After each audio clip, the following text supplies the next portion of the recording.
ꯊꯥꯏꯅ ꯃꯇꯝ ꯑꯃꯗ ꯁꯅꯥꯖꯥꯎꯕ ꯀꯧꯕ ꯅꯤꯡꯊꯧ ꯑꯃ ꯂꯩꯔꯝꯃꯤ꯫ ꯁꯅꯥꯖꯥꯎꯕ ꯃꯇꯤꯛ ꯃꯊꯧꯅꯥ ꯌꯥꯝꯅ ꯂꯩ, ꯊꯥꯡ ꯇꯦꯟꯗꯁꯨ ꯃꯥꯒꯤ ꯂꯝꯕꯥ ꯂꯩꯇꯦ꯫ ꯃꯔꯝ ꯑꯗꯨꯅ ꯊꯪꯅꯕ ꯂꯩꯕꯥꯛꯀꯤ ꯅꯤꯡꯊꯧꯁꯤꯡꯅ ꯃꯍꯥꯛꯄꯨ ꯀꯤꯅꯔꯝꯃꯤ꯫ ꯅꯤꯡꯊꯧ ꯁꯅꯥꯖꯥꯎꯕꯒꯤ ꯅꯨꯄꯤ ꯂꯩꯃ ꯃꯕꯨꯛ ꯃꯄꯥꯎꯁꯨ ꯌꯥꯝꯅ ꯐꯔꯝꯃꯤ꯫ ꯂꯩꯄꯥꯛ ꯄ꯭ꯔꯖꯥ ꯃꯤꯌꯥꯝꯅꯁꯨ ꯅꯤꯡꯊꯧ ꯑꯃꯗꯤ ꯃꯍꯥꯔꯥꯅꯤꯕꯨ ꯌꯥꯝꯅ ꯅꯨꯡꯁꯤꯅ ꯁꯣꯟꯅꯔꯝꯃꯤ꯫ ꯅꯣꯡꯃ ꯅꯤꯡꯊꯧ ꯁꯅꯥꯖꯥꯎꯕꯅ ꯎꯃꯪꯗ ꯁꯥ ꯇꯥꯟꯕ ꯆꯠꯄꯗ ꯃꯕꯨꯛ ꯂꯥꯝꯂꯕ ꯌꯣꯡ ꯑꯃ ꯅꯤꯡꯊꯧꯒꯤ ꯆꯥꯅꯅꯕ ꯍꯥꯏꯗꯨꯅ ꯄꯨꯔꯛꯄ ꯑꯆꯥ ꯑꯊꯛꯁꯤꯡ ꯑꯗꯨ ꯆꯦꯟꯗꯨꯅ ꯄꯨꯈꯤꯔꯝꯃꯤ꯫ ꯃꯇꯧ ꯑꯗꯨ ꯎꯕꯗ ꯁꯅꯥꯖꯥꯎꯕꯅ ꯃꯥꯒꯤ ꯂꯤꯔꯨꯡ ꯇꯦꯟ ꯑꯗꯨ ꯂꯧꯊꯣꯛꯇꯨꯅ ꯌꯣꯡ ꯑꯗꯨꯗ ꯀꯥꯞꯂꯝꯃꯤ꯫ ꯌꯣꯡ ꯑꯗꯨꯁꯨ ꯇꯦꯟ ꯑꯗꯨꯅ ꯄꯥꯟꯗꯨꯅ ꯁꯣꯛꯇꯨꯅ ꯂꯩꯃꯥꯏꯗ ꯇꯥꯗꯨꯅ ꯆꯩꯅꯥ ꯈꯥꯡꯂꯗꯨꯅ ꯂꯩꯔꯝꯃꯤ꯫ ꯁꯅꯥꯖꯥꯎꯕ ꯌꯣꯡ ꯑꯗꯨꯒꯤ ꯃꯅꯥꯛꯇ ꯆꯪꯁꯤꯜꯂꯛꯇꯨꯅ, "ꯀꯩꯁꯨ ꯂꯩꯇꯕ ꯌꯣꯡ ꯅꯪꯅꯁꯨ ꯑꯩꯒꯤ ꯆꯥꯅꯅꯕ ꯄꯨꯔꯛꯄꯁꯤꯡ ꯑꯁꯤ ꯆꯦꯜꯂꯒ ꯆꯥꯒꯦ ꯍꯥꯏꯗꯨꯅ ꯍꯣꯠꯅꯔꯤꯕ ꯁꯥꯏ?"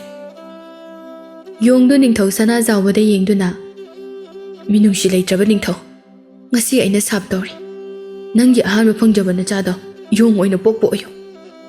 ꯋꯥꯍꯩ ꯑꯁꯤ ꯍꯥꯏꯔꯝꯂꯒ ꯌꯣꯡ ꯑꯗꯨꯁꯨ ꯃꯊ꯭ꯋꯥꯏ ꯊꯥꯈꯤꯔꯝꯃꯤ꯫ ꯁꯅꯥꯖꯥꯎꯕ ꯌꯣꯡ ꯑꯗꯨꯅ ꯍꯥꯏꯔꯝꯂꯤꯕꯁꯤꯡ ꯑꯗꯨ ꯇꯥꯕꯗ ꯋꯥꯈꯜ ꯌꯥꯝꯅ ꯅꯨꯡꯉꯥꯏꯔꯝꯗꯦ꯫ ꯃꯍꯥꯛ ꯎꯃꯪ ꯑꯗꯨꯗꯒꯤ ꯀꯣꯅꯨꯡ ꯇꯝꯅ ꯂꯥꯛꯂꯝꯃꯤ꯫ ꯀꯣꯅꯨꯡ ꯌꯧꯕꯒ ꯃꯥꯒꯤ ꯅꯨꯄꯤꯗ ꯄꯥꯎ ꯇꯝꯂꯝꯃꯤ꯫ ꯄꯥꯎꯗꯨ ꯇꯥꯕꯗ ꯂꯩꯃ ꯃꯊ꯭ꯋꯥꯏ ꯌꯥꯝꯅ ꯋꯥꯖꯔꯝꯃꯤ, ꯑꯗꯨꯕꯨ ꯁꯅꯥꯖꯥꯎꯕꯗꯤ ꯀꯥ ꯍꯦꯟꯅ ꯈꯟꯖꯤꯜꯂꯝꯗꯦ꯫ ꯂꯩꯃꯅ ꯃꯄꯨꯔꯣꯏꯕ ꯅꯤꯡꯊꯧꯗ ꯂꯥꯏ ꯈꯨꯔꯨꯝꯅꯕ ꯀꯌꯥꯔꯛ ꯍꯥꯏꯔꯝꯃꯤ꯫ ꯅꯤꯡꯊꯧꯅ, "ꯅꯪꯅ ꯄꯪꯄꯥꯗ ꯄꯥꯈꯠꯂꯤ, ꯇꯥꯏꯕꯪ ꯃꯤꯅꯕꯨ ꯌꯣꯡ ꯄꯣꯛꯄ ꯌꯥꯕ꯭ꯔꯣ?"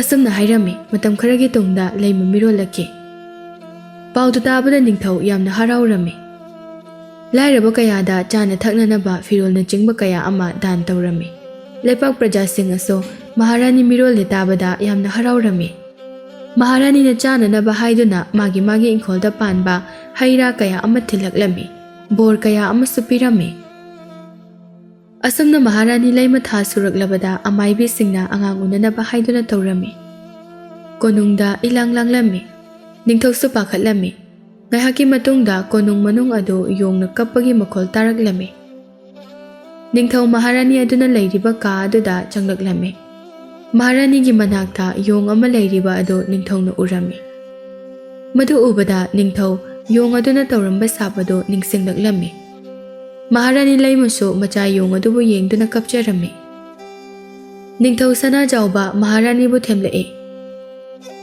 "ꯃꯍꯥꯔꯥꯅꯤ, ꯀꯞꯀꯅꯨ, ꯃꯁꯤ ꯄꯨꯝꯅꯃꯛ ꯑꯩꯅ ꯊꯣꯛꯍꯟꯕ ꯉꯥꯛꯇꯅꯤ꯫ ꯅꯪꯅ ꯂꯥꯏ ꯈꯨꯔꯨꯝꯁꯤ ꯍꯥꯏꯕꯗꯨꯗ ꯑꯩꯅ ꯌꯥꯔꯝꯂꯕꯗꯤ ꯑꯁꯨꯝꯅ ꯊꯣꯛꯂꯝꯗꯕꯁꯨ ꯌꯥꯏ꯫ ꯍꯧꯖꯤꯛꯇꯤ ꯄꯨꯝꯅꯃꯛ ꯍꯧꯈ꯭ꯔꯦ꯫ ꯌꯣꯡ ꯑꯁꯦ ꯍꯥꯠꯇꯣꯛꯈ꯭ꯔꯁꯤ, ꯅꯠꯇ꯭ꯔꯕꯗꯤ ꯂꯩꯄꯥꯛ ꯄ꯭ꯔꯖꯥꯅ ꯑꯩꯈꯣꯏꯕꯨ ꯌꯣꯡ ꯄꯣꯛꯄ ꯅꯤꯡꯊꯧꯅꯤ ꯍꯥꯏꯗꯨꯅ ꯅꯣꯛꯅꯈ꯭ꯔꯒꯅꯤ." ꯃꯍꯥꯔꯥꯅꯤ ꯑꯗꯨ ꯅꯤꯡꯊꯧꯒꯤ ꯋꯥꯗꯨ ꯇꯥꯕꯗ, "ꯀꯔꯤꯅꯣ ꯍꯥꯏꯕꯤꯔꯤꯕꯁꯤꯕꯨ ꯅꯤꯡꯊꯧ? ꯌꯣꯡ ꯑꯣꯏꯔꯕꯁꯨ ꯃꯍꯥꯛꯁꯦ ꯑꯩꯈꯣꯏ ꯑꯅꯤꯒꯤ ꯏꯆꯥꯅꯤ." "ꯃꯍꯥꯔꯥꯅꯤ, ꯑꯩꯅ ꯍꯥꯏꯔꯤꯕꯁꯦ ꯇꯨꯡꯒꯤ ꯈꯜꯂꯒꯅꯤ꯫ ꯌꯣꯡ ꯑꯁꯤꯕꯨ ꯀꯣꯅꯨꯡ ꯑꯁꯤꯗ ꯀꯔꯝꯅ ꯊꯝꯒꯅꯤ? ꯏꯅꯤꯡꯊꯧꯅ ꯍꯥꯏꯔꯤꯕꯗꯣ ꯅꯅꯥꯏ ꯅꯨꯕꯤꯗꯤ ꯌꯥꯖꯅꯤꯡꯗꯦ." ꯅꯤꯡꯊꯧ ꯑꯗꯨ ꯈꯔ ꯁꯥꯎꯅ, "ꯑꯩꯁꯦ ꯂꯩꯄꯥꯛ ꯑꯁꯤꯒꯤ ꯅꯤꯡꯊꯧꯅꯤ꯫ ꯅꯤꯡꯊꯧ ꯑꯩꯅ ꯄꯥꯝꯗꯕ ꯑꯃꯠꯇ ꯇꯧꯕ ꯌꯥꯔꯣꯏ."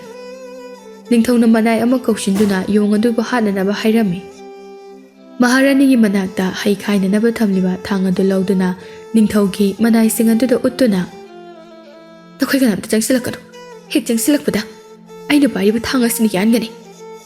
ꯃꯍꯥꯔꯥꯅꯤ ꯑꯗꯨꯒꯤ ꯃꯊꯧ ꯑꯗꯨꯗ ꯀꯤꯗꯨꯅ ꯂꯥꯟꯃꯤꯁꯤꯡ ꯑꯗꯨ ꯆꯪꯂꯝꯗꯦ꯫ ꯅꯤꯡꯊꯧ ꯁꯥꯎꯅ, "ꯃꯍꯥꯔꯥꯅꯤ, ꯀꯔꯤꯅꯣ ꯅꯪꯅ ꯇꯧꯔꯤꯕꯁꯤꯕꯣ? ꯊꯥꯡ ꯑꯗꯨ ꯊꯥꯗꯣꯛꯑꯣ. ꯌꯣꯡ ꯑꯗꯣ ꯑꯩꯉꯣꯟꯗ ꯁꯤꯟꯅꯧ." ꯃꯍꯥꯔꯥꯅꯤ ꯅꯤꯡꯊꯧ ꯑꯗꯨꯗ ꯁꯥꯎꯅ ꯌꯦꯡꯗꯨꯅ, "ꯅꯪꯅ ꯍꯦꯛ ꯄꯣꯛꯄ ꯅꯆꯥꯕꯨ ꯍꯥꯠꯀꯦ ꯈꯜꯂꯤꯕ ꯅꯪꯗꯤ ꯐꯠꯇꯕ ꯅꯤꯡꯊꯧꯅꯤ. ꯅꯪꯉꯣꯟꯗ ꯑꯩꯒꯤ ꯏꯆꯥ ꯁꯤꯟꯅꯕꯗꯤ ꯑꯣꯏꯊꯣꯛꯇꯕꯅꯤ. ꯅꯤꯡꯊꯧ ꯑꯩꯒꯤ ꯃꯥꯌꯣꯛꯇ ꯅꯪꯅ ꯂꯦꯞꯂꯕ, ꯅꯤꯡꯊꯧ ꯑꯩꯅ ꯍꯥꯏꯕ ꯋꯥꯗ ꯅꯪꯅ ꯂꯧꯗ꯭ꯔꯕ, ꯑꯗꯨꯗꯤ ꯅꯪ ꯉꯁꯤ ꯍꯥꯏꯕ ꯅꯨꯃꯤꯠ ꯑꯁꯤꯗꯒꯤ ꯀꯣꯅꯨꯡ ꯑꯁꯤ ꯊꯥꯗꯣꯛꯇꯨꯅ ꯆꯠꯈꯤꯕ ꯇꯥꯕꯅꯤ. ꯃꯤꯅꯨꯡꯁꯤ ꯌꯥꯎꯗ꯭ꯔꯕ ꯀꯣꯅꯨꯡ ꯑꯁꯤꯗ ꯑꯩ ꯂꯩꯔꯣꯏ. ꯑꯩ ꯍꯧꯖꯤꯛꯃꯛ ꯀꯣꯅꯨꯡ ꯑꯁꯤ ꯊꯥꯗꯣꯛꯇꯨꯅ ꯆꯠꯀꯅꯤ." ꯑꯁꯨꯝꯅ ꯃꯍꯥꯔꯥꯅꯤꯅ ꯃꯆꯥ ꯌꯣꯡ ꯑꯗꯨꯕꯨ ꯄꯨꯗꯨꯅ ꯀꯣꯅꯨꯡ ꯑꯗꯨ ꯊꯥꯗꯣꯛꯇꯨꯅ ꯆꯠꯈꯤꯔꯝꯃꯤ꯫ ꯃꯍꯥꯔꯥꯅꯤ ꯀꯣꯅꯨꯡ ꯊꯥꯗꯣꯛꯇꯨꯅ ꯆꯠꯈꯤꯕ ꯑꯗꯨ ꯎꯕꯗ ꯂꯩꯄꯥꯛ ꯄ꯭ꯔꯖꯥꯁꯤꯡ ꯑꯗꯨ ꯌꯥꯝꯅ ꯄꯦꯟꯅꯔꯝꯗꯦ꯫ ꯃꯍꯥꯔꯥꯅꯤ ꯂꯩꯃꯁꯨ ꯃꯆꯥ ꯌꯣꯡꯕꯨ ꯄꯨꯗꯨꯅ ꯎꯃꯪꯗ ꯂꯥꯛꯂꯝꯃꯤ꯫ ꯎꯃꯪ ꯑꯗꯨꯗ ꯂꯥꯏ ꯅꯤꯡꯕ ꯅꯨꯄꯥ ꯑꯃ ꯂꯩꯔꯝꯃꯤ꯫ ꯂꯩꯃꯅ ꯌꯣꯡꯗꯨ ꯄꯝꯗꯨꯅ ꯆꯪꯂꯛꯄꯗꯨ ꯎꯕꯗ, "ꯏꯆꯥꯅꯨꯄꯤ, Nangdi umang asida kari maramgi laklibano? Laimana magi wari pumba laining manupa aduda loina lirami. Laining manupa aduna yong aduda munna yengi aduga laimada hairami. Ichanupi, nangi na chase yong oina poklabaso achamba yong nate. Baba, ichase, punsi chupa yong oiduna adumak lairaja. Lairoi. Kana gumbi nupi amana mabu thamoi singna nungsibiba mikub aduda nachanupa ase mi olakani. Laining badugi waduda laima yamna haraurami. Laimaga macha yonga umang aduda yuma masaduna lairami. Laima macha yong adugi maming poirei haina tholami. Laima macha bo yamna luna taurami. Somda ningthauso nupi ama luhonglami. Matam kharagi tungda Maharani Atombi ado mirolaklami. Handakdi nupa ngakta phaibok oina poklami. Ningthaudo yamna haraurami. Ningthauna macha phaibok ani adugi maming tholami. Machanupa ahangi mingna Pari aduga machanupa Atombagi mingna Pamhaiba haina tholami. Adubu ningthau sana jawbana magi nupi Maharani laimu bukau buting ngamlamde. Ningthauna laimagi macha yonggabu nungsidabadi natte. Ningthau singna nuknagadaba adu khanbadagi thabak adu mana tawkhibani. Rajkumar Pari ka Pamhaibaga su chawrakle. Pari amade Pamhaiba mabuk yamna phatlamde. Makoy ani changduna nupi oibi kayagi ikai khumnaba manghanbirami. Macha ningol pokpa mama mapa makhaidi pakhatnarami. Aduna macha singbu yumdagi mapan thokhallamde. Laipak prajana ningthauda wakhatlami. Ningthau macha anigi sajat asti pamlamde. Ningthau makok paire. Nongmadi yongna mama laimada hanglami. Ima, aise punchi chupa yongonduna dumak lairaja. Kari chabu yongonduna sumlega dawribano. Nongmadi ichaso taibang misoidana olakhigani. Ado ima, aikhoigi ipa ningthaudi aikhoigi nakta suklaklakti. Masi kaigino. Laima nungaitaba sakfamda hairei. Ibungo, nongmadi soidana. Napa ningthauna ima ichagi nakta soidana lakhigani. Matamdo ngaisi. Asomna laimana macha yongbo chak ilami. Yongsu mamana iliba chak ado harauna charami. Rajkumar Phaibokka lanmi kharaga migi fawlokadabagi ngaiduna lairaba phawsing ado mai loina tharami. Rajkumar Parina ipa ningthauda ichilina onigi maramda wakachaba saradana. Hojikti kari thoi. Rajkumar Pamhaibana yamba konungda handanaba tawrasi. Thabak ase ibanina tawbuni hek khangkibada ipa ningthaugi dandi soidina phangani. Asamna machim manaw ani adu konungda halaklami. Ningthauna lanmi thaduna macha anibu kohallami. Rajkumar ani duso ningthaugi manakta changlae. Ipa ningthau nacha anibu kobibabu kari lairabagi. Ningthau macha nupa ani da yengduna ipana nakoy anibu koba atay karigi sunate. Nakoy ani ki maraktagi amana ningthau oihalage haina ipana khale. Parina ipa ningthau aina hanina ningthaudi aina oifam thoe. Ipa ningthaudi pangal kanba lawshin leba mina oigadabane. Aduna ningthaudi aina oifam thoe. Asamna Pamhaiba so hairei.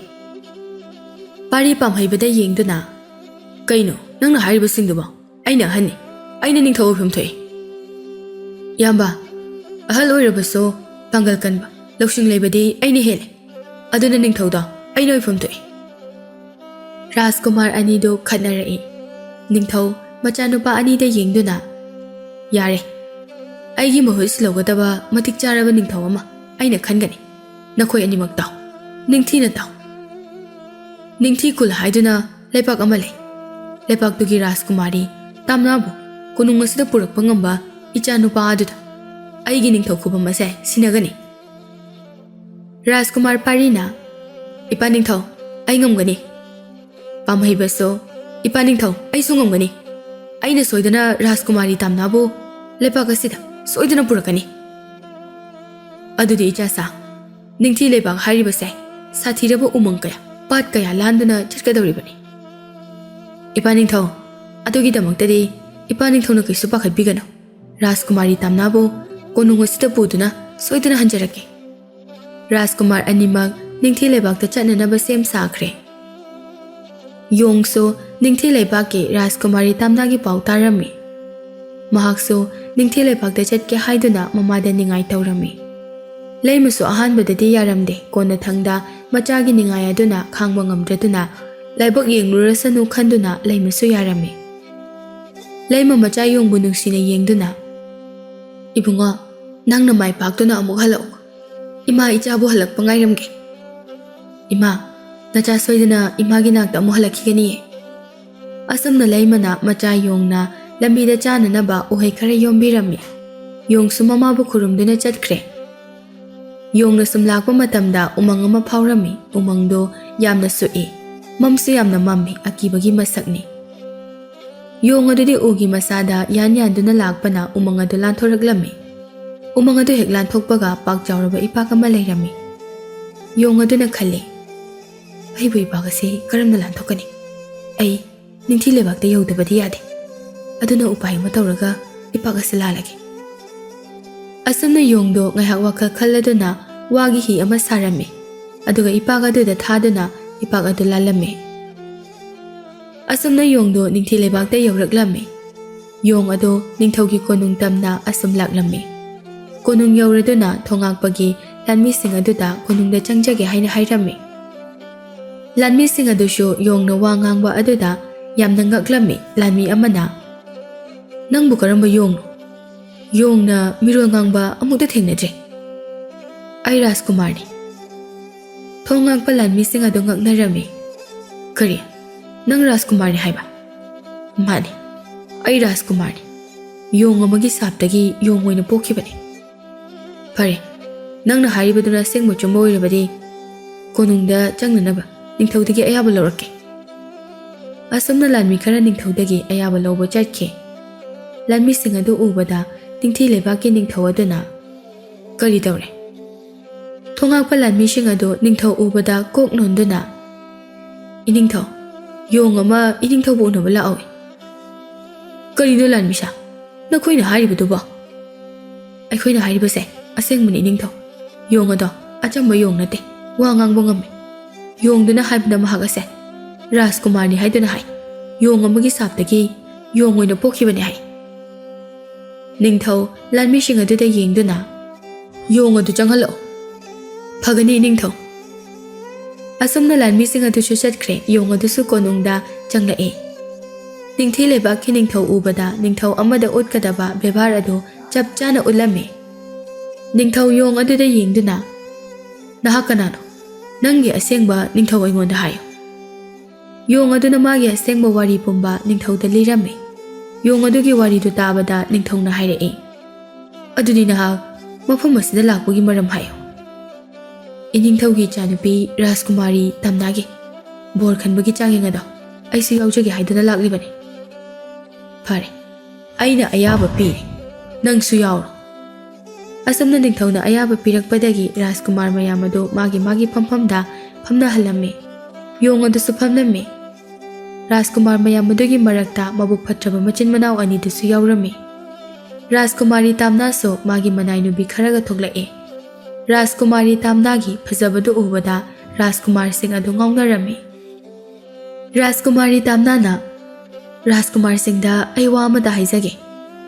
"ꯍꯥꯏꯕꯤꯌꯨ ꯔꯥꯖꯀꯨꯃꯥꯔꯤ."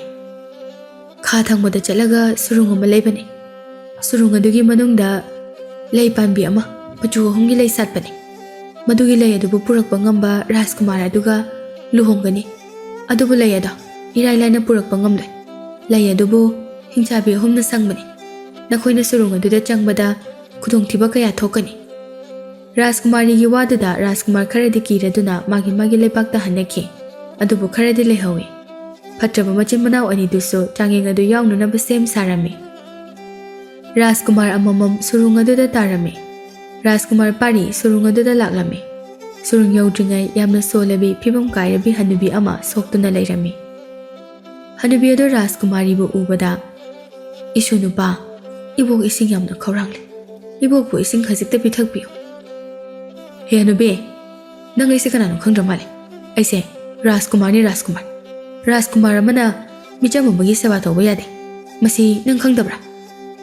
ꯑꯁꯨꯝꯅ ꯍꯥꯏꯔꯝꯂꯒ ꯔꯥꯖꯀꯨꯃꯥꯔ ꯄꯥꯔꯤꯗꯨ ꯁꯨꯔꯨꯡ ꯑꯗꯨꯗ ꯆꯪꯈꯤ꯫ नुमित निनि सुरे राजकुमार पारी कोनुंगदा हलखिद्रे मथंग राजकुमार पामहै पामुक थारमी राजकुमार पामहै बसु हनुबी अदु थेंगनारमी मासु मयामना हाइबगा चप मानना हनुबी अदुदा हाइरमी राजकुमार पामहै बसु सुरुंग अदुदगी थोरखिद्रे राजकुमार अमता सुरुंगदगी लई अदु पुदुना अमता हलखिद्रे योंग अदुसु सुरुंग अदु तमना लाक्लमी योंग अदुसु हनुबी अमा थेंगनारमी हनुबी अदुना योंग अदुदा इसिंग खजिकता थकजगे हाइना हाइरमी योंग अदुना इसिंग थीरुरगा हनुबी अदुदा मबुक पेना इसिंग अदु पिथकलमी हनुबी अदुना योंग अदुदा येंगदुना मिनुंगसि चावबा योंग नहाक मफम असिदा करिगिदमक लाक्लिबनो हायो योंगना माना लाक्पगी वारी पुंबा लीदुना हनुबी अदुदा खंगहल्लमी हनुबी योंग अदुना हाइरिबसिंग अदु तारबा मतुंगदा आई वाहाइगी मुन्ना ताव लई अदुबु संगलिबा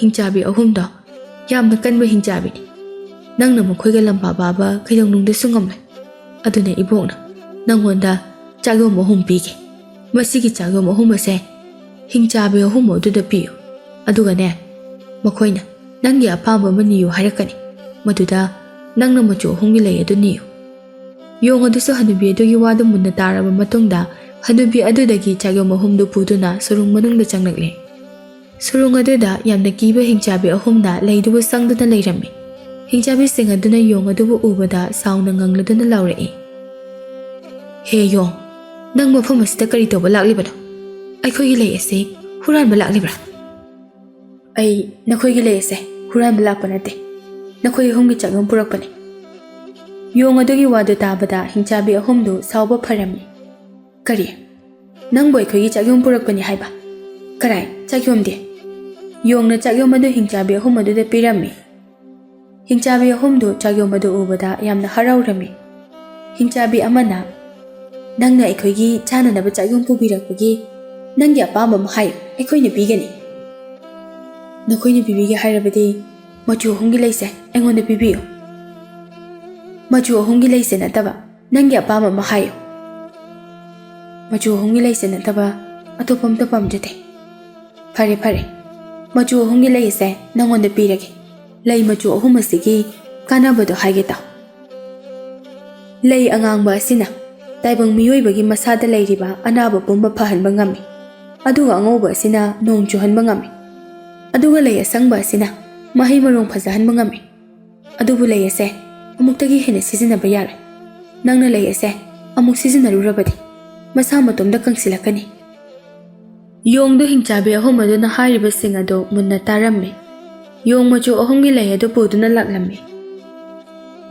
अदुबु लंबीदा यामना सोलबा हनुबा अमगा हनुबी अमगा उ अमगी मखोंगदा फमदुना लैरी हनुबा अदुना ममित उशिंदुना लैरमी हनुबी अदुना हनुबा अदुदा येंगदुना कपले योंग अदु अहननिगी मनाक्ता चंगसिंदुना अबो करिगिनो अबोकना कपलिबदी हाइदुना हंगलम्मी हनुबी अदु योंगना वांगांगलकपा अदुदा किरम्मी योंगसु हनुबी अदु किरे खंगबदगी असुमना हाइरई इबो कीगनो ऐसु ताइबंग मियोइबने योंगी साप्तगी योंग ओइना पोखिबने हनुबीदो योंग अदुगी वादु ताबदा कीबा फरम्मी इसु योंग नपुसे मसा ngamdratuna leiba kuirakle aikhoi lairabani napu asibu layingbibusu ngamde chingthakta lainingba ama lei haiduna madudane napu si puraga amukte yingaluge tawbane ibe ibuga gini haibada kanasu leitrabra napuga aiga gini haibada kanasu leitre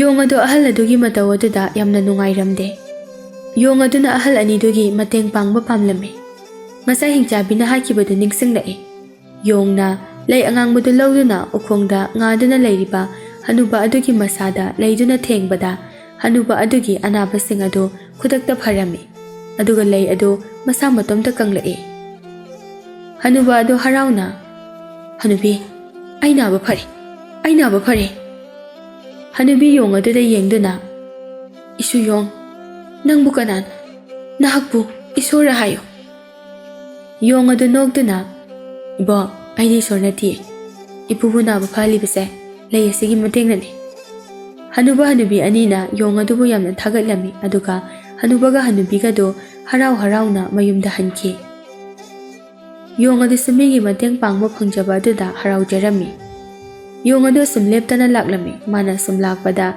ikang thoklaba lepak ama thengnarami. Khuladagi miyoi kayado kapalawa tawnarami.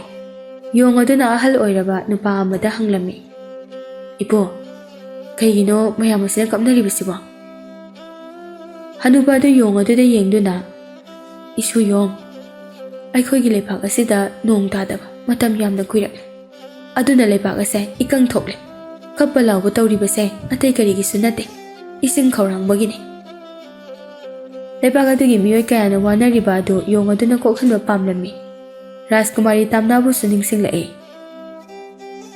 ꯑꯩꯅ ꯃꯆꯨ ꯑꯍꯨꯝꯒꯤ ꯂꯩ ꯑꯁꯤ ꯄꯨꯗꯅ ꯆꯠꯂꯒꯗꯤ ꯔꯥꯖꯀꯨꯃꯥꯔꯤ ꯇꯥꯝꯅꯥ ꯑꯩꯒꯤ ꯑꯣꯏꯕ ꯐꯪꯂꯔꯣꯏꯀꯣ ꯄꯨꯔꯒ ꯂꯩꯕꯥꯛ ꯑꯁꯤꯒꯤ ꯃꯤꯆꯝ ꯄ꯭ꯔꯖꯥꯁꯤꯡ ꯑꯁꯤꯅ ꯂꯣꯏꯅ ꯁꯤꯔꯒꯅꯤ ꯑꯩ ꯂꯩꯕꯥꯛ ꯑꯁꯤꯒꯤ ꯏꯀꯪ ꯊꯣꯛꯂꯤꯕꯁꯦ ꯑꯩ ꯀꯣꯛꯍꯜꯂꯒꯦ ꯑꯁꯤ ꯍꯥꯏꯗꯨꯅ ꯂꯩ ꯑꯉꯧꯕꯗꯨ ꯂꯧꯊꯣꯛꯇꯨꯅ ꯂꯩꯕꯥꯛꯇ ꯊꯦꯡꯉꯤ ꯈꯪꯍꯧꯗꯅ ꯑꯇꯤꯌꯥ ꯄꯨꯡꯕ ꯄꯨꯡꯉꯥꯟ ꯉꯥꯟꯈꯠꯂꯛꯂꯝꯃꯤ ꯈꯪꯍꯧꯗꯅ ꯅꯣꯡ ꯀꯟꯅ ꯇꯥꯔꯛꯈꯤ ꯅꯣꯡ ꯇꯥꯔꯛꯄꯗꯨ ꯎꯕꯗ ꯂꯩꯕꯥꯛ ꯑꯗꯨꯒꯤ ꯃꯤꯁꯤꯡ ꯑꯗꯨ ꯃꯌꯨꯝꯗꯒꯤ ꯊꯣꯛꯂꯛꯇꯨꯅ ꯍꯔꯥꯎꯅ ꯅꯣꯡ ꯃꯔꯛ ꯑꯗꯨꯗ ꯆꯣꯡꯂꯤ